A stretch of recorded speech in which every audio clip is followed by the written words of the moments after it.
এই ଭଜାଟା କେମିତି ହେଇଛି ଆଳୁ ବଡ଼ି ଭଜା ଆଉ ୟାର ପ୍ରୋସେସିଂ କେମିତି ହେଇଛି ଫାଷ୍ଟ ମୁଁ ପକାଇ ଦେଇଛି ତେଲ ତାପରେ ଦେଇଦେଇଛି ସୋରିଷ ଗୋଟା ସୋରିଷ ତାପରେ ଶୁଖିଲା ଲଙ୍କା ତାପରେ ବଡ଼ି ଦେଇକି ଆକୁ ଆଳୁ ସରୁ ମାନେ ଗୋଲ ଗୋଲ କାଟିକି ତାକୁ ପକାଇ ଦେଇଛି ଧୋଇକି ତାପରେ ଲୁଣ ଟିକେ ଦେଇଛି ଲଙ୍କା ଗୁଣ୍ଡ ଆଉ ହଳଦୀ ଗୁଣ୍ଡ ଦେଇକି ଭଜା ପ୍ରୋସେସିଂ ଏମିତି ହେଇଛି। ଆପଣମାନେ ଥରେ ଘରେ ଖାଆନ୍ତୁ ଆଉ ମୋତେ କହିବେ କେମିତି ହେଇଛି କମେଣ୍ଟରେ ନିହାତି ଜାଣିବେ।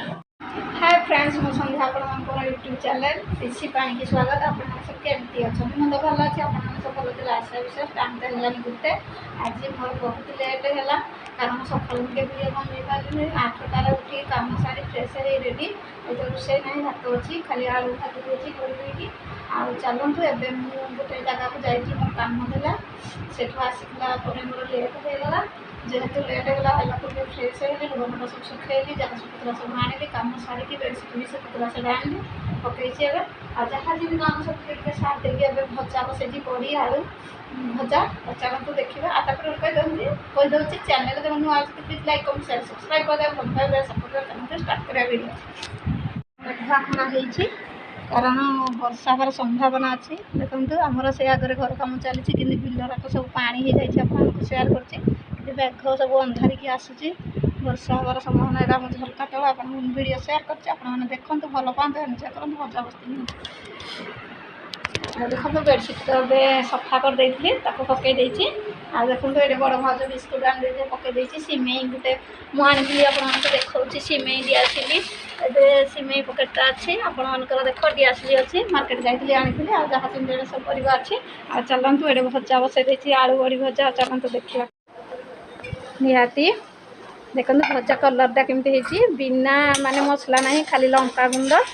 हलदी गुंड आ बड़ी देकी टे सुखिला लंका दे भाजी देसी गुल गुल आलू भजा ये भजा आपण मैंने करना खाई निहाती आईटा गोटे भेराइटर भजा सब बड़े सरू सरू आलू भजा खावा को इच्छा होनी गोटे भेराइटी भेराइटी करके खाଇବା बहुत टेस्टी आ देखते भल पाइबा दिंतु एंजय करंतु आमती है मो भजा गुल गुल आलू भजा कड़े भजा प्लीज मत कमेंट्रे निहाती जनइबे आ भजाटा टे सुखिला हो गले बहुत बढ़िया लगे कारण भजा गोटे आइटम ताकू उदा उदा कले भल लगे टे सुखिला हेल्ले पखाड़ भात को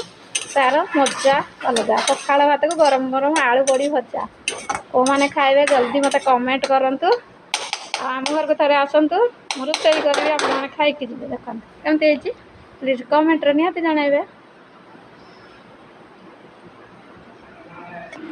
এই ভজাটা কেমতি হয়েছি আলু বড়ি ভজা আর ইয়ার প্রসেসিং কেমতি হয়েছি ফার্স্ট মু পকাই দিয়েছি তেল তাপরে ଦେଇଦେଇଛି ସୋରିଷ ଗୋଟା ସୋରିଷ ତାପରେ ଶୁଖିଲା ଲଙ୍କା ତାପରେ ବଡ଼ି ଦେଇକି ଆକୁ ଆଳୁ ସରୁ ମାନେ ଗୋଲ ଗୋଲ କାଟିକି ତାକୁ ପକାଇ ଦେଇଛି ଧୋଇକି ତାପରେ ଲୁଣ ଟିକେ ଦେଇଛି ଲଙ୍କା ଗୁଣ୍ଡ ଆଉ ହଳଦୀ ଗୁଣ୍ଡ ଦେଇକି ଭଜା ପ୍ରୋସେସିଂ ଏମିତି ହେଇଛି। ଆପଣମାନେ ଥରେ ଘରେ ଖାଆନ୍ତୁ ଆଉ ମୋତେ କହିବେ କେମିତି ହେଇଛି କମେଣ୍ଟରେ ନିହାତି ଜାଣିବେ।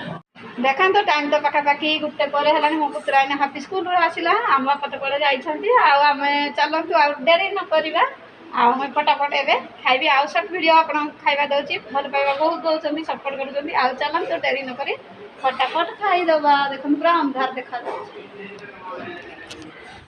फ्रेंड्स टाइम तो हो गलानी 1:30 चलतु आ डेरी नक फटाफट खाईदेवा पखाड़ भात को आलू बड़ी भजा चलतु देखा पूर्व कही बहुत सारा भल पाए सपोर्ट फास्ट लास्ट वीडियो देखते तो जानीपर कौन खाऊँ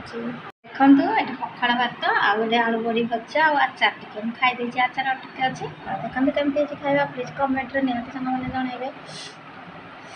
पखाड़ भात सहित आलू बड़ी भजार कॉम्बिनेशन की बढ़िया चलो तार मजा लगा पखाड़ भात सहित बड़ी भजा